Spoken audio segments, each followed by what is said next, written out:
It's wonderful to see you all here. My name is Peter Quimby. I am the head of school at the Governor's Academy in Massachusetts. That is my day job. By night, I do what Fred Lawrence tells me. In my capacity as the president of Phi Beta Kappa, it has been my honor and privilege to serve in that role over the course of the last 3 years. I'm delighted to welcome you here to this opening reception of the 47th Triennial Council. And may I just say, what a treat it is to be with all of you here in person. There were special moments, to be sure, during the 46th Triennial when we were all online, which I know many of you can remember. I can think of some wonderful presentations, some great panel conversations. We had a chance to honor some award recipients. There was a lot that went well.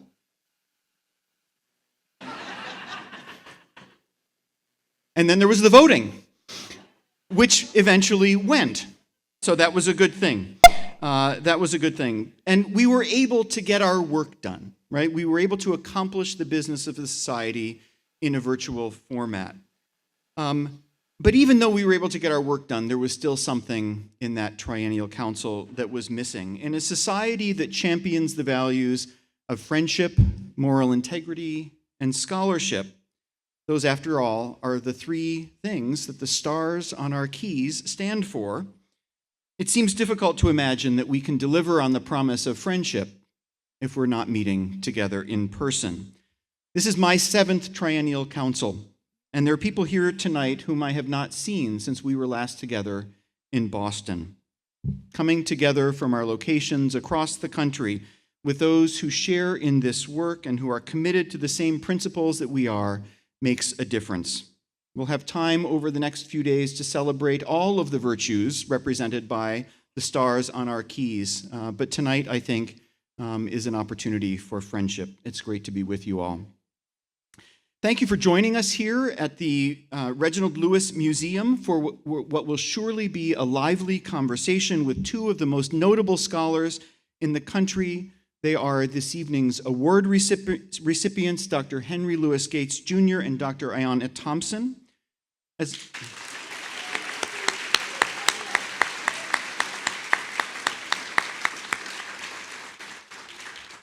As America's most respected academic honor society, Phi Beta Kappa champions the liberal arts and sciences as essential for individuals, essential for communities, and for our democracy. Tonight's conversation will shine a light on the stories we tell about ourselves and the ways in which those stories are open to challenge and to change. I can't think of a better inspiration as we prepare to start our collective and forward-thinking journey toward the Society's 250th anniversary celebration in 2026. As scholars and practitioners of literary criticism, cultural studies, history, and performance, tonight's esteemed guests represent both the highest levels of achievement in their fields and extraordinary commitment to wide public engagement in intellectual enterprise. In short, their work exemplifies the capacity of the arts and sciences to educate for a vibrant democracy and culture. Dr. Gates and Dr. Thompson, thank you for sharing your wisdom with us this evening. They will be guided in conversation by my good friend and colleague, our Secretary and CEO, Fred Lawrence. Fred, over to you.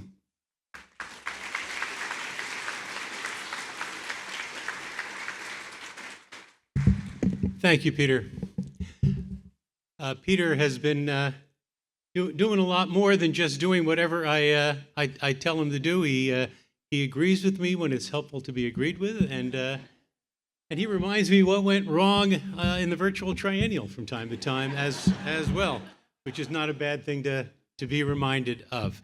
It is splendid to be together in this celebration of why we do what we do. We talk about the importance of the liberal arts and sciences. We talk about what we contribute to the society. And then we have a night like tonight where we can hold up two preeminent examples of how do you make that happen, Skip? You go like this and the sound goes off.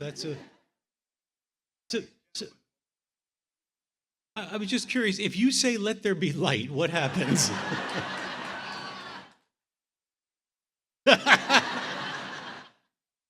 Who exactly am I messing with, right? We have two exceptional prize winners. Let me get to the business of awarding our two preeminent awards, and then we're going to have a chance to engage in conversation. So our first prize is the Distinguished Service to the Humanities Award, which, as you by now certainly know, goes to Dr. Henry Louis Gates, known far and wide as Skip Gates. To use an expression that I fear is overused, but is a perfect description. I mean, Skip is the exemplar of a public intellectual. Right? Everybody's a public intellectual now.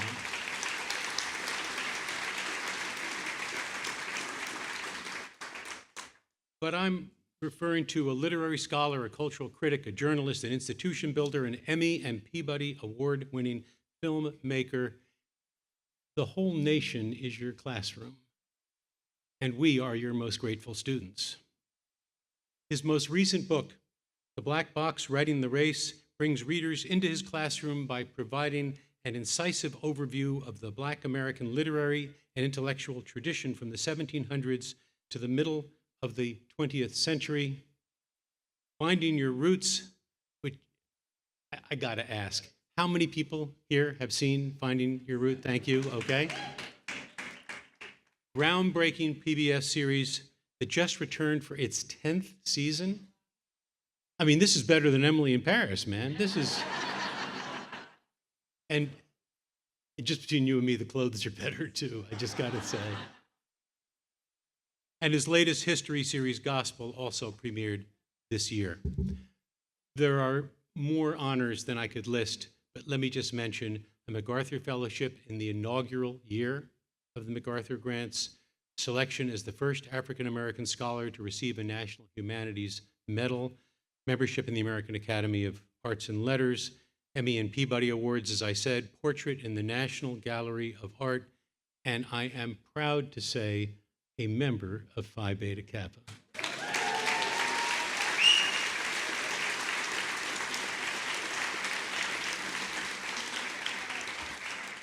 Skip, in allowing us to honor you, you honor us. It is my great, great pleasure to present you with the Award for Distinguished Service to the Humanities.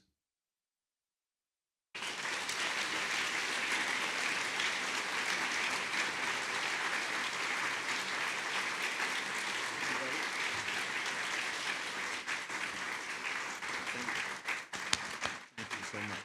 Let me see.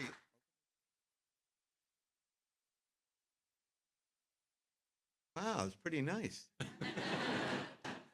Thank you. Thank you so much.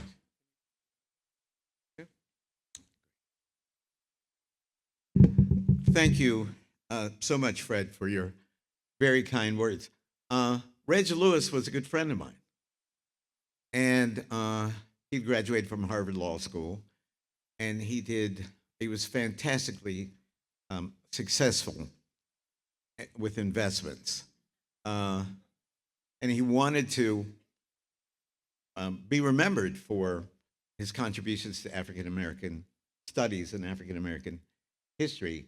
And this was before there was a large, the beginning of a significant tradition in Black philanthropy. And he shocked us all when he put up money for this museum, and at the same time for a building to be named after him at the Harvard Law School. And this was the time, remember the big block, the cell phones that were like, you know, and he developed a brain tumor. He was always ahead in technology. He was always on that phone. And many people think that there was a connection, and there is, according to some people, there was a connection between those phones. And so he died tragically young. So it makes this all the more special for me to be honored in a building that was created by Reginald Lewis. So please give it up in memory of Reg.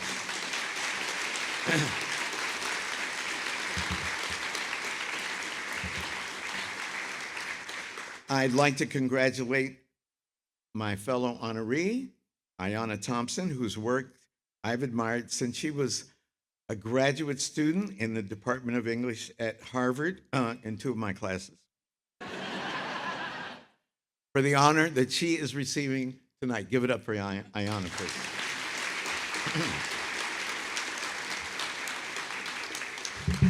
Being inducted into Phi Beta Kappa at the end of my junior year at Yale, I always throw that in there, forgive me for bragging,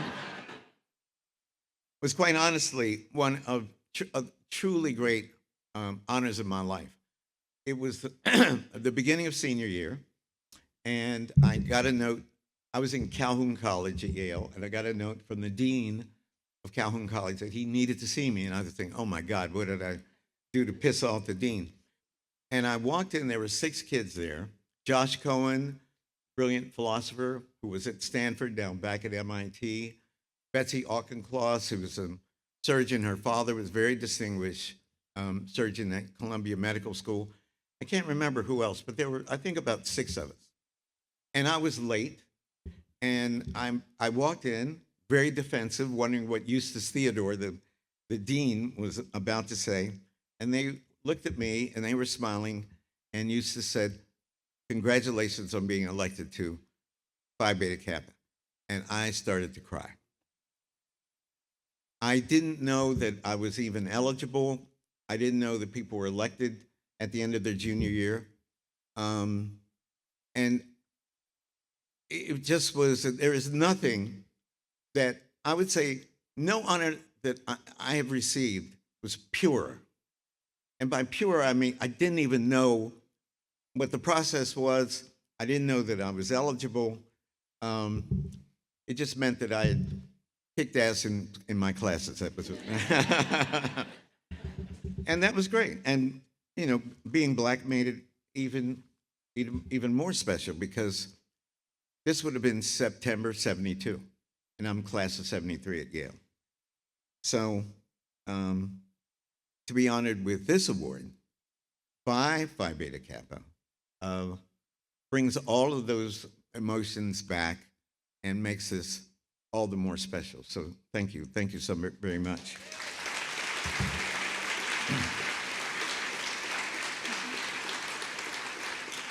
Membership in Phi Beta Kappa has had a legendary status among black people since 1895, at least, when the news that William Monroe Trotter had become the first African American to be elected to Phi Beta Kappa at Harvard swept through the black community.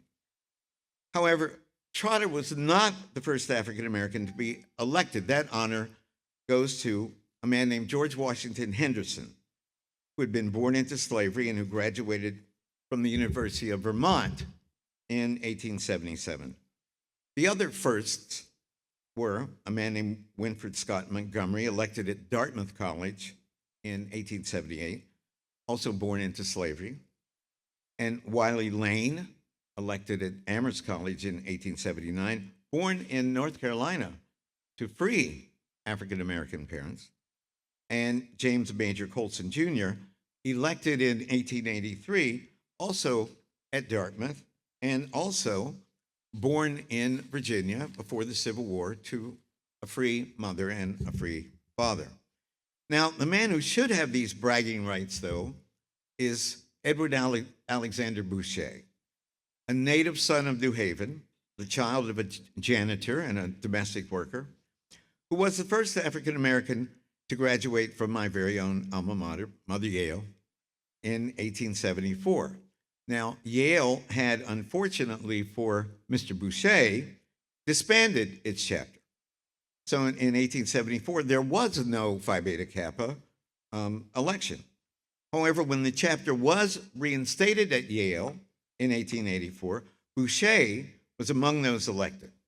And interestingly, by this point, Boucher already had acquired another distinction because he was the first African American to earn the PhD from any American university in physics at Yale in 1876. This was a bad brother, and I'm very, very proud of him. Other African Americans came to be elected to Phi Beta Kappa, of course, including Alain Locke, the first Black Rhodes Scholar, the Dean of the Harlem Renaissance, the first Black man to earn a PhD in philosophy from Harvard, 1917, John Edgar Wideman, the well-known novelist, my my godfather, John Hope Franklin, Kathleen Cleaver, the revolutionary, who was married to Eldridge Cleaver. And you remember the Black Panthers. And my dear friend, Rita Dove, the former poet laureate of the United States, one of 6 people only honored with both the National Medal of the Humanities and the National Medal of the Arts, recently a guest in Finding Your Roots. But in reminding us of the very first African Americans to be elected, I want to note that this revered society, founded, as you all know, at the College of William and Mary in 1776, in the throes of the American Enlightenment, excluded Black people, as well as women too, for the first century of its existence. This exclusion has everything to do with the intellectual racism that was foundational to the birth of our country, unfortunately.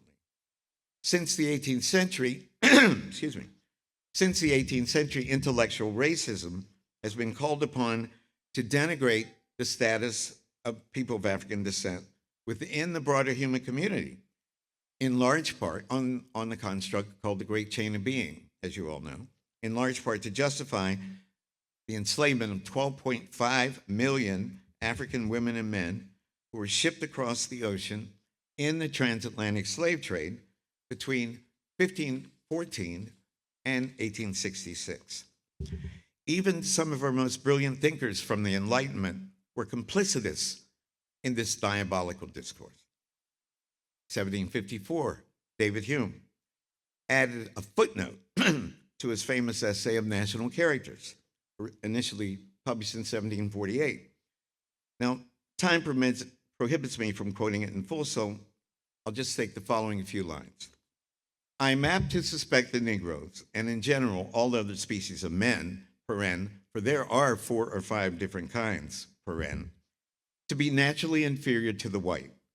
There never was a civilized nation of any other complexion than white, nor even any individual eminent either in action or in speculation.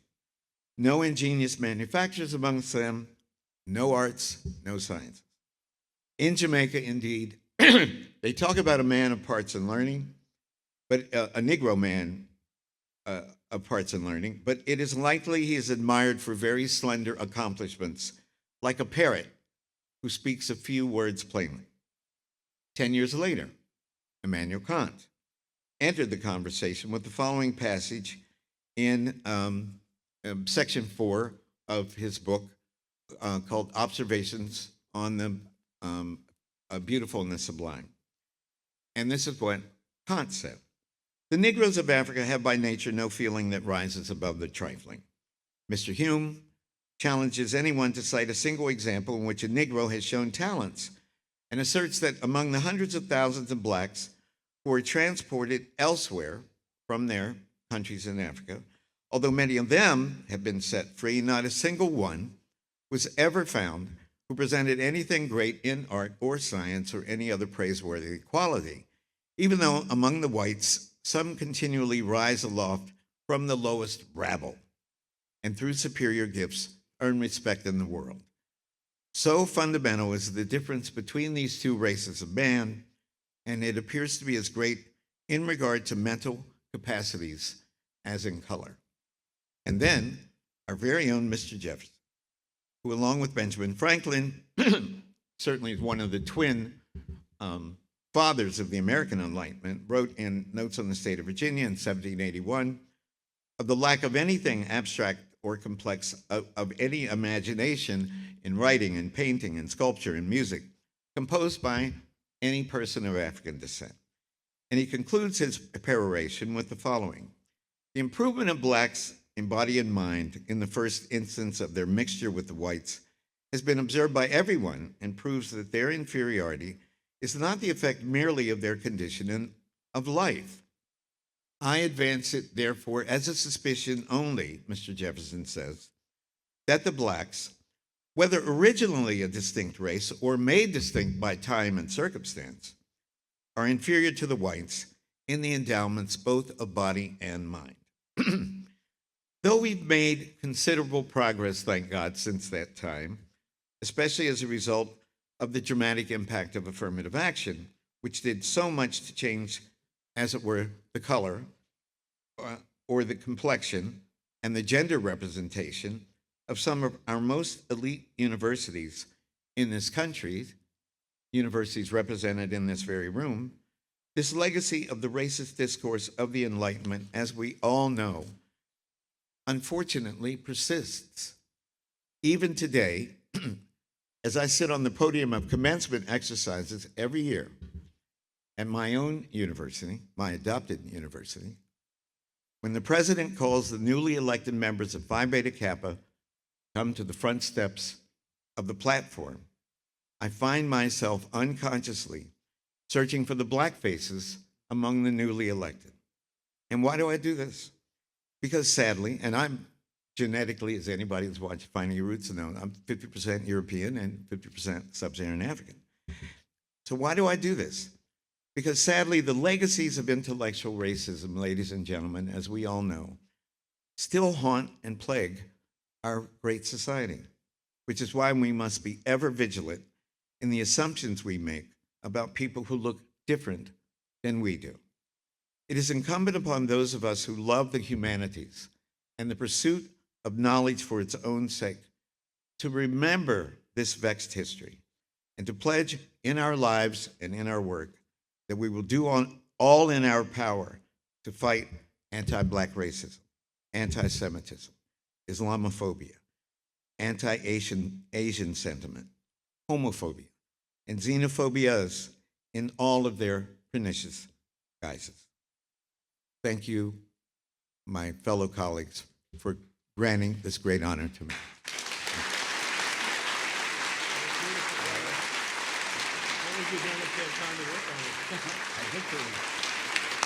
Thank you.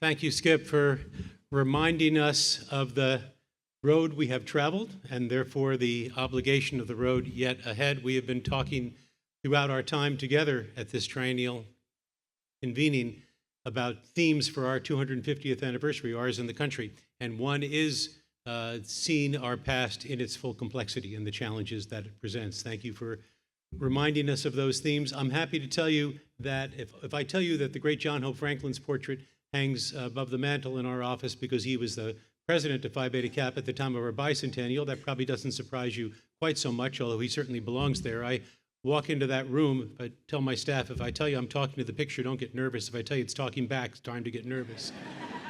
But I do say, Dr. Franklin, how are we doing? And you know what he says to me? Not yet. Not yet. But you might be surprised to know that Edward Boucher's portrait hangs in the hall right outside my office as well. First African-American PhD, as you say, and a proud member of Phi Beta Kappa. Our second prize for the evening is the Sidney Hook Award. Dr. Ayanna Thompson, besides being a student of Skip Gates, and maybe I ought to let it go at that. Maybe that's is Regents Professor of English at Arizona State University and Director of the Arizona Center for Medieval and Renaissance Studies. As a scholar of Shakespeare, race, and performance, she is also the founder and principal investigator of Race Before Race, which brings together scholars of color across disciplines and institutions to examine issues of structural racism in pre-modern history, literature, and culture. In addition to her scholarship, she collaborates with many theaters as a dramaturg. She is the author of many books, including Blackface and Passing Strange, Shakespeare, Race, and Contemporary America, and reflective of the award she is about to receive, Teaching Shakespeare with Purpose, a Student-Centered Approach. Her list of awards, too, is more than we could fully rehearse tonight, but let me just give some of the highlights. It includes election to the American Academy of Arts and Sciences, chair of the Royal Shakespeare Company's Research Board, past president of the Shakespeare Association of America, board of directors for the Marshall Scholars, member of the Folger Shakespeare Library, board of governors as well. She is also the principal investigator on research projects for the Mellon Foundation, Hertz Foundation, and the Arizona Community Foundation. I am proud to say that Dr. Thompson is a member of Phi Beta Kappa, was also a Phi Beta Kappa visiting scholar, and point of personal pride, one of my very first guests on my Key Conversations with Phi Beta Kappa podcast, where I was still learning how to do the podcast thing, and you were very generous and very helpful. You made me look good. She is a graduate of Columbia University Phi Beta Kappa. The Sidney Hook Memorial Award recognizes national distinction by a single scholar in each of 3 endeavors: scholarship, undergraduate teaching, and leadership in the cause of liberal arts education. The award, of course, was established in memory of the distinguished American philosopher and Phi Beta Kappa member, Sidney Hook. The award is made possible by a grant from the John Dewey Foundation. I cannot think of a more worthy recipient of the Sidney Hook Prize than Dr. Ayanna Thompson.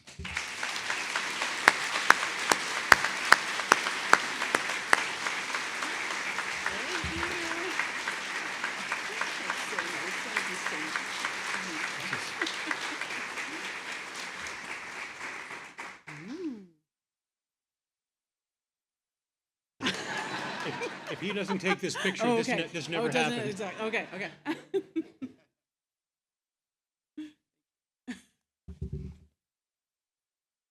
Thanks, Fred.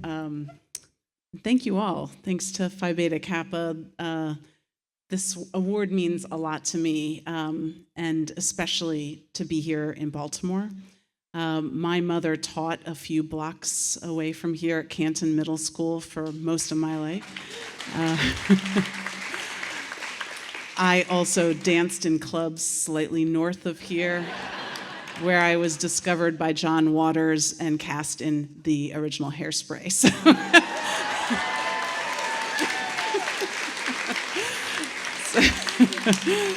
So to say that my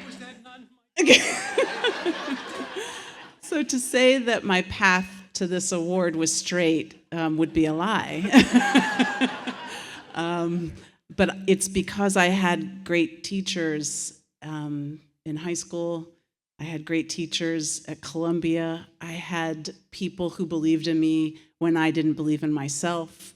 I think about my calculus teacher in high school when she asked me what schools I was applying to, told me that I should maybe put in a couple of Ivy League schools. And I said, why? We can't afford that. And she goes, well, just try, just try.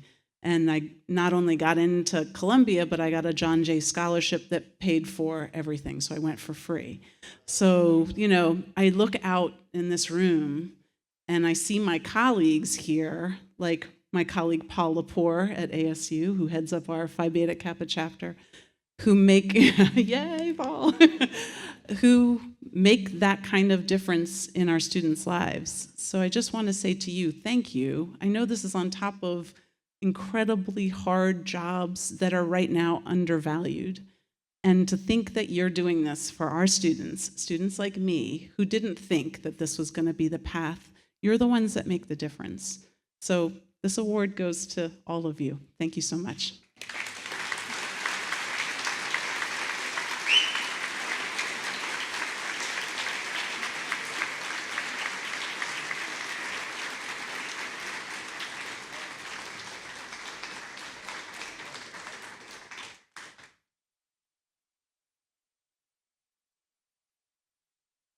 So we have something like half an hour for a conversation, which by my lights is about 23 hours and 30 minutes short.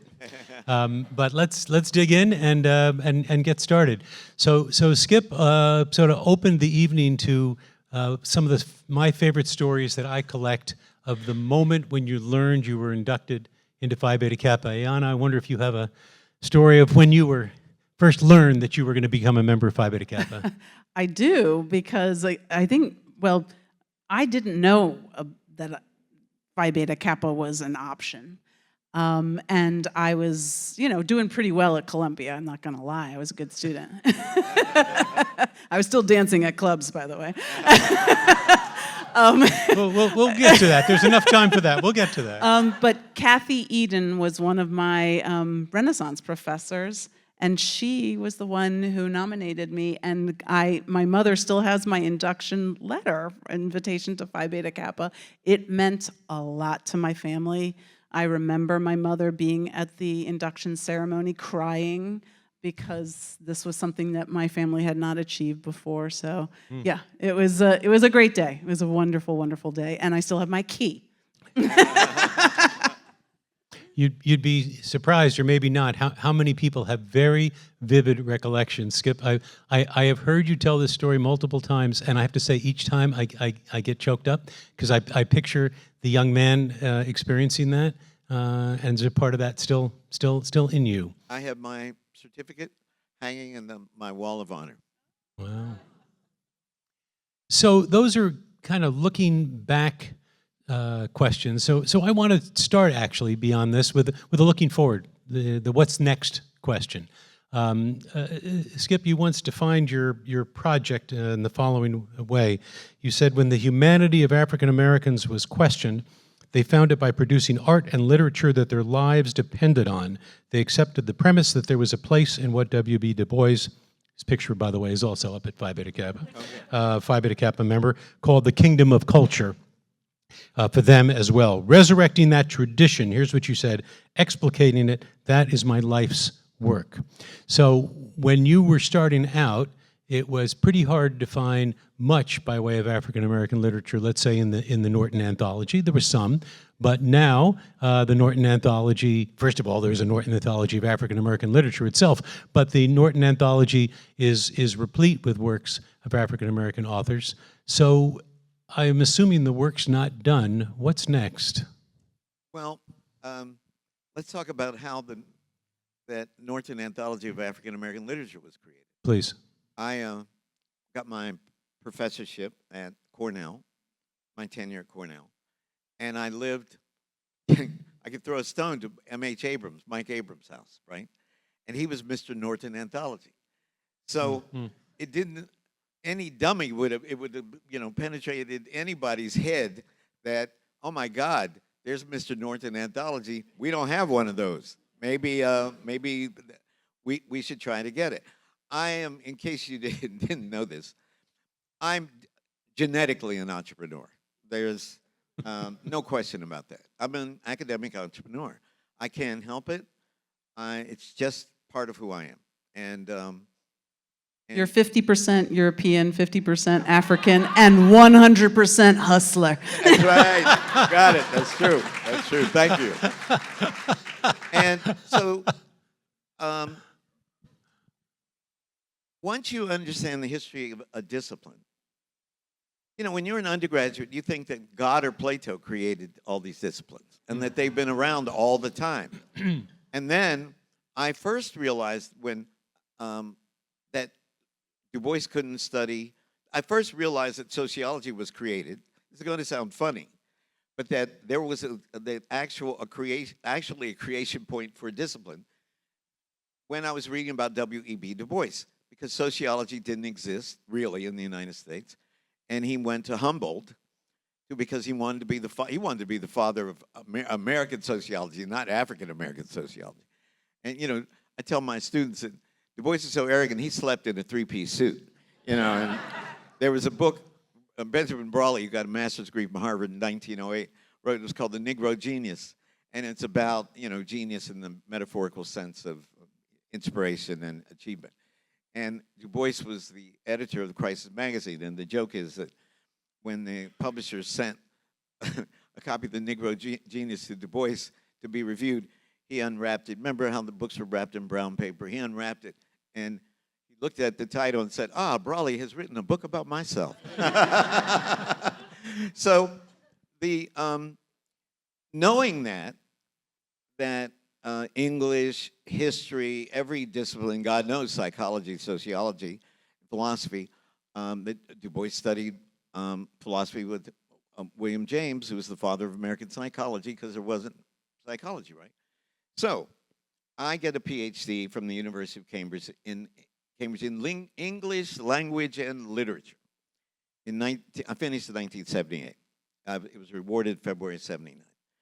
And I'm really keen to see my subject integrated in English departments as well as existing in programs in Afro-American studies, which I wanted to become departments in Afro-American studies, and now African and African-American studies. And all of that did happen one project at a time. So starting, I cast down my bucket where I was, as Booker T. Washington was fond of saying, with the study of African-American literature. Back at Cornell, I go to Mike Abrams. We were just having dinner, because we were dinner party friends. And I said, we want one of those. It took Norton 2 years. It took me 2 years, or it took Norton 2 years to allow me to persuade them. They did all these market studies, and they weren't convinced that there were enough users in the classroom to justify the financial investment to cover the royalties, because royalties for those anthologies are enormous. So they did all of these marketing studies for 2 years. I was writing all my friends saying, tell them you'll use 1,000 copies, tell them you'll use 1,000. And then finally, after 2 years, they were convinced, and it was a tiny number of anthologies that would need to be sold to justify the financial investment. I got 10 of my colleagues in the field, including Nellie McKay. There's a good colleague of Nellie McKay, professor at Madison, University of Wisconsin-Madison. And she was the first co-general editor. And in 1998, the Norton Anthology of African American Literature was published in hardback. The best-selling hardback anthology in the history of Norton, W.W. Norton. So I then did, the Encyclopedia Africana, the Schomburg Library of 19th century black women writing. That's one of the things that I'm proudest of.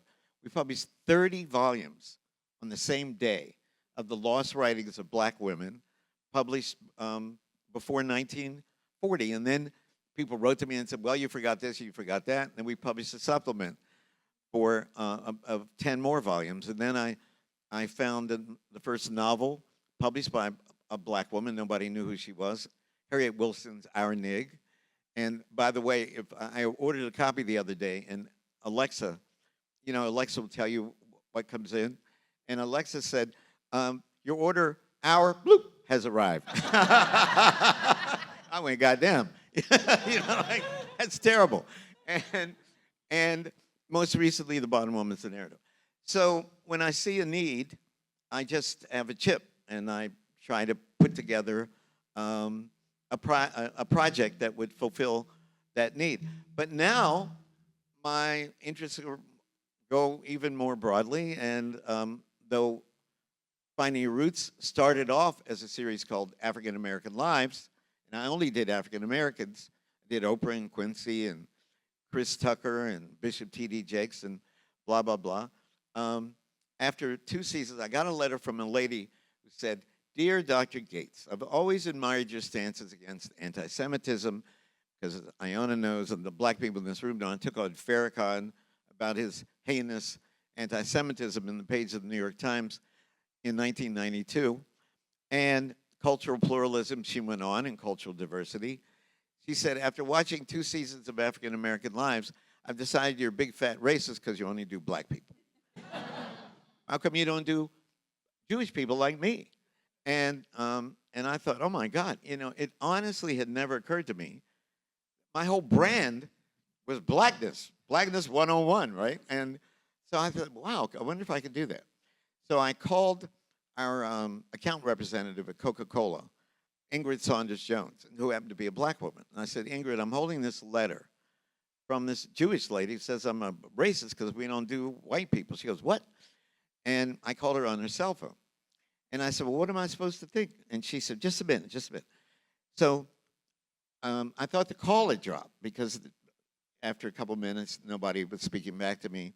And I said, Ingrid?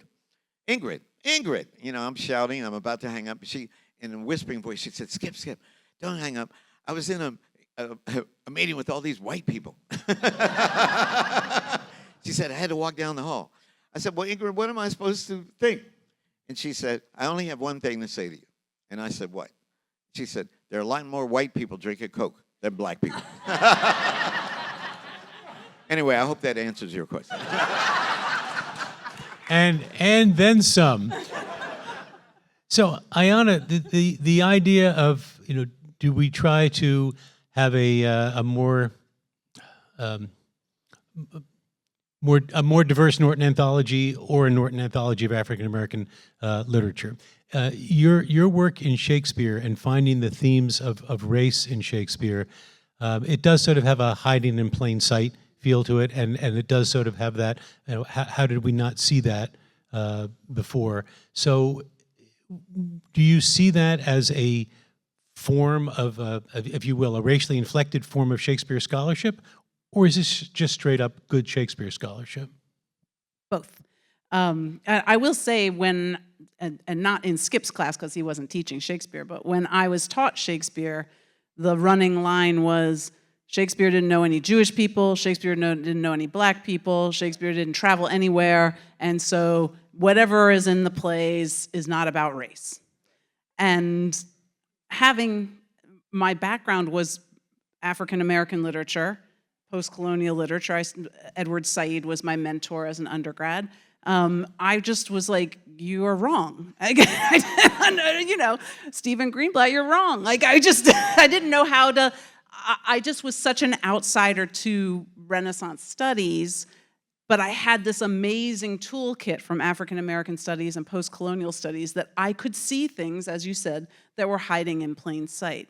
Well, fast forward 30 years, we found so much more material in the archives that has just simply been either overlooked or, I don't want to put it too strongly, but deliberately misread, right? Like, for example, there was a school teacher who taught Latin down the street from the Globe who happened to be a black Dutchman. Do you think he went to the Globe? I can bet he did. So what happens when you imagine that the audience at the Globe was not just diverse in terms of class and gender, but also in terms of race and religion and ethnicity? That changes the way you understand the plays. So the work that I've been doing, and not alone, with a huge team and support from lots of big grants, was to put together a multimedia site called Throughlines. You can look it up, throughlines.org, that gives people tools, educators in higher education, right? That's our target group, about how to incorporate discussing race when they're teaching the classics. And that means from ancient Greece to the 18th century. So that we can have a more robust conversation about what the past looked like and how that changes the way we think about what kind of future we want to create. So it just launched today. Today was our big launch day, yeah. It was a lot of work, and we're constantly adding content, but this is the kind of thing that I think we need to do as an academy, is teach each other how to teach. I certainly was not taught how to teach, except for I had great teachers. So what do? Like, you mimic them. But of course, what you need to know is, like, how do I change the conversation in the room? How do I introduce topics that maybe my state doesn't want me to introduce? How do I make my students feel comfortable living in discomfort or uncertainty, or say, go to the archives and find something different? Those are the kinds of things that we do on Throughlines, and that's kind of what I'll be working on for a little while longer. No, and that it's so important. And, Elizabeth issued an edict in 1600. There were so many black people in London, she tried to kick them out. They didn't go anywhere, but she left, but they didn't. Yeah, that's exactly. Like, we know all these materials existed. And as I said, scholars just either said, like, oh, that's not important, or that's not what it meant, and I was just constantly told race is anachronistic. But before you go on, Please. To answer the question that you posed at the very beginning to her, do you edit Norton Anthology of African American Literature, or do you fight to get more black pages, as it were, in the broader Norton of American literature or the Norton of world literature or the novel. You do both. You do both. And by definition, when you publish a Norton anthology of African literature or African American literature, the broader anthology gets blacker. When you publish the Norton anthology of literature by women, more women's literature will creep its way into the heretofore predominantly white male Norton anthology. It just is the way it is. Yeah, and I think about the work that you did with the Norton is a pedagogical tool, right? You are, in fact, trying to show people how to teach things differently. Right. And so Through Lines is a way of just doing it in a multimedia sense. So yeah, I see the work that I do directly coming out of what I learned from you 30 years ago. It was literally 30 years ago. Well, the work that I do comes out of my classroom from people like you. And how much money did you get from Mellon? $3.5 million, right? Yeah, and we just got another $2.5 million. So. Yeah. And who is the president of the Mellon Foundation? Elizabeth Alexander. And who directed Elizabeth Alexander's senior thesis at Yale? So I have to thank you all over again. No, I say that not to be an asshole, but to say that is how institutions change. That's how pedagogy changes. I was in for a penny, in for a pound. I was going to teach people. I was fortunate I've taught at Yale, Cornell, Duke, and Harvard. So, I had really smart kids. I nurtured them as best I could. I tried to inspire them. I tried to keep them away from the law of medicine and engineering as best I could. And you and Elizabeth are classic examples of that. And so to have Elizabeth graduate in 1982, or no, she took my course in 82. Then you're 23 years later, and then she can fund you. That's 3 generations. That's how it works. That's how it works.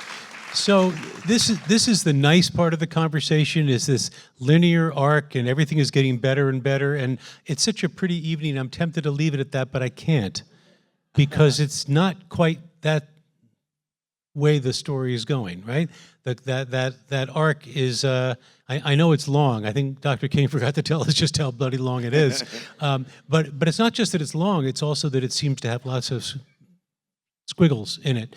So how do you each, maybe Ayanna starting with you, think about the project in a time of reaction? And it's not only a time of reaction, but it is a time about anti-DEI legislation. It is a time about divisive concept legislation. So does one fight that, or does one go on and do one's work and move away from it? I mean, to what extent do you get involved in the game of whack-a-mole as these things happen? And to what extent do you say, I'm going to do my own work and do it my way? I think Americans love a teleological arc that is just going to go in one direction. I personally think history is more like a spiral, which means that it's not always going to be better and it's not always going to be worse. We're in a moment when it feels worse. It's not going to stay that way. And it's not going to stay that way because the type of education that we're involved in has existed for thousands of years, and we're not going anywhere. People need to know how to read with full comprehension, critical skills, how to write and express themselves, how to listen carefully to someone's views that seem so radically different from yourself that your brain wants to turn off. These are the things that we do in our classrooms. Those are not skills that are just suddenly going to go away. I'm someone, I'm part pugilist, so I'm always going to be down for the fight. I'll do it really politely and with a smile. And I have a colleague that said to me years ago, he's like, these white people in Shakespeare studies love you because you're pretty and you have a nice smile, but they haven't read your work, have they? So maybe I have some stealth in me, but I'm here to support my colleagues in every state that need the help. So that's where I am. Yeah, it's pretty easy if you're a professor at Harvard, I mean, where are the battles, right? I mean, of course, in terms of administration, we just had a huge battle, right?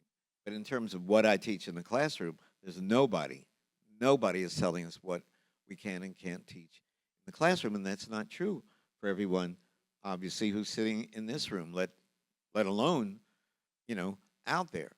So I see my mission as producing tools, whether it's an anthology, in addition to all the fun stuff that I do that turns me on, but the long-term stuff that's always going to be around, the American National Biography. Oxford asked me if I would, this is funny, if I would submit the names of 50 people, 50 black people, who should have been in the American National Biography, but who weren't. And I wrote back and said, I will agree to be the editor of the African American National Biography. And we now have, and then that led to, and they said, okay, and then that, with a little back and forth, and that led to the African National Biography. And then that led to the Dictionary of Caribbean and Latin American Biography. Then that led to this grand website where there are 10,000 biographies of black people who should have been in one of these dictionaries that are online. You could look at them right now if you wanted to. That, no one can ever take that away. A guy named Robert F. Smith, the richest African American, friends in this room know him, who was wealthier than Oprah, right? And I was, at PBS, we actually have to raise the money to put Finding Your Roots on the air and my Black History stuff. So he's the richest guy in the richest black person in the country. I was like beating on his door, right? And I won $1 million. Finally, he said to me, I'm not going to give you any money. I want to go into business with you. And I go, to do what? And he said, none of our kids are going to watch Finding Your Roots or one of your 4-hour documentaries. He said, no offense, but they just find that boring. He said, they have a 2-minute attention span. And he said, we are going to go into business, and you are going, I want to know if you can take the stories that you put in your, and remember, every year I do Finding Your Roots, but every year I do another Black History. A series comes out every February. It's 4 hours long, sometimes on African civilization, sometimes on Latin America, and most often on Afro-American, Black America. And what he didn't know, he said, can you do 2-minute videos about Frederick Douglass or Harriet Tubman or Du Bois or Phyllis Wheatley? And what he didn't know, and the next time you watch any documentary about my friend Ken Burns, who taught me so much about the filmmaking, or anybody, every 5 minutes in an hour documentary, the topic changes. They're 5-minute chapters, and they're 12 chapters in 1 hour. So he did not know that already the structure is broken into 5-minute blocks. So all you have to do is take one of the, not all you have to do, it's a little more complicated than that. But you take one of those 5-minute blocks, do a new top and bottom with me saying, this is Harriet Tubman, Eastern Shore, Maryland, whatever. And then interview somebody, have some of the footage, and then come out at the end. And that's for free. It's called Black History in 2 Minutes. Tens of thousands of middle school and high school teachers use that website. And I know because they write to us. And it is Black History in 2 minutes. Anything you want to know in a 2-minute bite. And so that can't be taken away either. So that's what I'm trying to do. My way of fighting back against the people who would drive us back to the metaphorical Stone Age and deny the existence of a Black Dutchman who was teaching down the street from the Globe is to put the evidence out there where everybody can get it. And the internet has democratized access to knowledge in ways that none of us could have imagined when we were students. So, I said earlier that one of the major themes of our 250th will be re-examining, re-understanding, complicating our past. Another theme is the relationship between the liberal arts and sciences and democracy. The fact that Phi Beta Kappa and the nation were both founded in 1776, both with a promise unfulfilled, yet still a precious promise, and one that holds the star for all of us to try to reach. I wonder your thoughts, each of you, Ayanna first, on how you see the relationship between liberal arts and sciences on the one hand and democratic institutions on the other. There are very, very few spaces in our country where we get to talk about hard topics not in a crisis. That is the space of higher education and a liberal arts education. The classroom is that space where you get to introduce everything that seems so complex and polarizing, but it's a moment when it's not heightened. And that's when people can hear, can think, can even change their minds. And that's the amazing space that we're all privileged to be in. And there are so few of those spaces in our 21st century world. So we need to cling hard and fast to a liberal arts education and liberal arts environments, because that's where democracy will thrive. Amen. Beautiful. That's it. I can't say it more beautifully than you did, Professor. In the first, I don't know if I did that back in the day, but in the first class, I'll say two things to the students.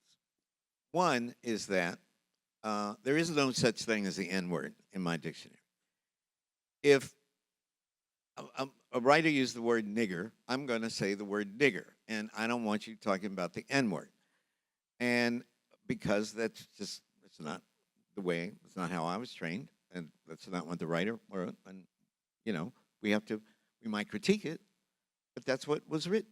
So why should we be editing or censoring a text? Second thing, there's three things I say. Second thing is that if Frederick Douglass called himself colored, I will call him colored too. And I'm not going to try to change that. I'll say Negro, I'll say Afro-American, I'll say colored, say African-American, depending on how I feel. And I don't want somebody trying to tell me how I'm supposed to describe my own people. And third, I say, none of you has a privileged relationship to a text just because you look like the text, just because you look like the author of the text. So if you're a woman, don't be playing, try to pull rank on a man because it's not a woman. If you're gay, don't give me bullshit about only gay people can understand gay literature. If you're black, don't tell me something ridiculous like a white person can't understand a text. There are only two kinds of students, smart students and dumb students. And if you don't like my class, get the hell out the door. And you know what happens? They burst into applause. Those that are left, and I feel strongly about that. And that is my way of trying to implement on a practical level what you said. There are some students who are white who will say, they'll come to me and say, or out loud, I'm just not comfortable saying the word nigger. And I'll say, I understand that. You don't have to do it. But I am going to do it. And if you're going to be offended, you know, you got to get over that. And that's we have to make everyone park their identities at the curb, right? And you come in and it's everyone, you have a level playing field. And if you're sufficiently motivated, you can master any subject. Everything has to be teachable. And if it's teachable, everything has to be learnable. If it's not knowledge. It's whatever. It's a religion or mysticism or something. We have to insist on that. And you have the right to teach subjects that you don't look like. And if anybody tries to keep you from doing that, they're a racist or a sexist or a homophobe or whatever. And we have to fight them. We all have to join hands and fight for the fundamental principle that everything is teachable and everything is knowable. I certainly don't look like a Shakespeare scholar. Guess what? Not with these shoes. No, I disagree. You are what a Shakespeare scholar looks like now. Well, I wasn't kidding when I said that the time that we had was about 23 hours and a half short of what I'd like to spend, because there's a lot more we could cover, but I understand that one of us is going to be on a plane, and I am duty-bound not to make you late for it, but I am going to take the prerogative of one last question, and this is not well, I guess it is hypothetical in this sense, but not as form, because this is something I used to do when I was a university president. So the question is, Skip, if Alan Garber or Ayanna, Michael Crow, called you up in the next couple of days and said, I'm working on my opening address for the beginning of the academic year for the end of this month, what's the most important theme I could hit? What would you tell them? Professor? So I do have an answer for this hard question. This is the reason I asked this, and I pick certain colleagues, and I would do that, and they would give me, well, hell, it was free consulting. So as part of the the Academy of Arts and Sciences, they have that journal Daedalus that some of you might know, and it's almost always just social science, great stuff. But when I was inducted, they said, oh, would you like to do an edition? And I said, yeah, and I want to do it on speculative thinking.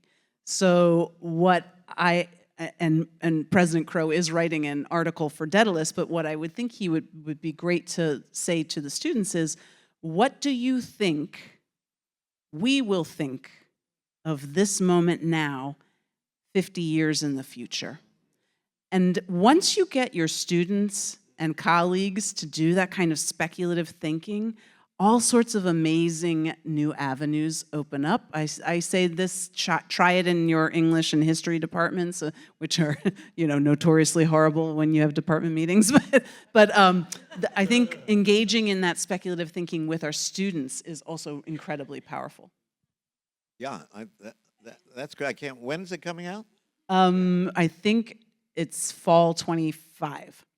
Yeah, I mean, I often think about that. They're going to look back and say, how could you eat chickens that were raised that, or whatever, and then we're going to look like barbarians, so that's, unfortunately, that list is going to be long, I think, in the future. For me, my larger goal is that I wrote about, I know those quotes from Hume, Kant, and Hegel, and I know them by heart because I opened my class through her, and I've been teaching. That's what I wrote my PhD dissertation about. And so I've been on a mission to, particularly because the so-called absence of the arts and sciences were used, as I said, to justify the enslavement of 12.5 million Africans shipped across the Atlantic. So for a long time, I've been working in my own way, bit by bit, on decentering the idea of the arts and sciences. Decentering them from something that primarily people from the ancient Greeks to yesterday in the West have thought that as Matthew Arnold, the best that has been thought, that somehow that would only include works written by people in the Western Hemisphere. So my goal is for this room 100 years from now, that not that the face of the people would be fundamentally different, but the knowledge that we have, that we bring to bear, that we're as familiar with all that has been expressed beautifully and brilliantly thought by the world's cultures. Not that we're sacrificing excellence or value, but that we stop being parochial and that we stop being just limited to. I'm an era. I mean, I sit with Du Bois. I sit with Shakespeare, and he winces not. Across the color line, I move arm in arm with Balzac and Dumas, and what soul I will. It's beautiful, and I feel that way. I sit with Shakespeare, and he winces not. Imagine writing that when he wrote it in 1900. Well, it was published in The Souls of Black Folk. That should be the fundamental premise of the Academy.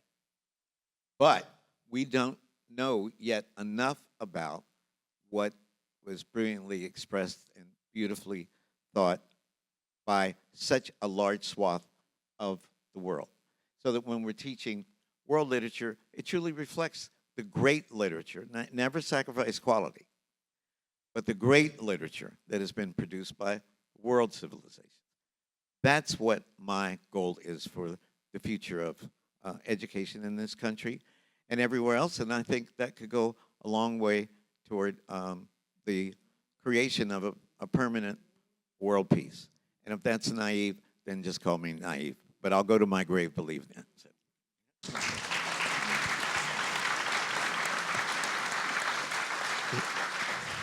In conversations that I've had around the country with administrators, presidents, provosts, certainly trustees, even the occasional faculty member, you hear, usually quietly, off the record, but isn't it true that the liberal arts may just be a luxury that we can't afford? And I think what both of you have demonstrated so beautifully tonight, it is not a case of a luxury we can't afford, it's a necessity we cannot live without. Thank you both for being with us, and congratulations.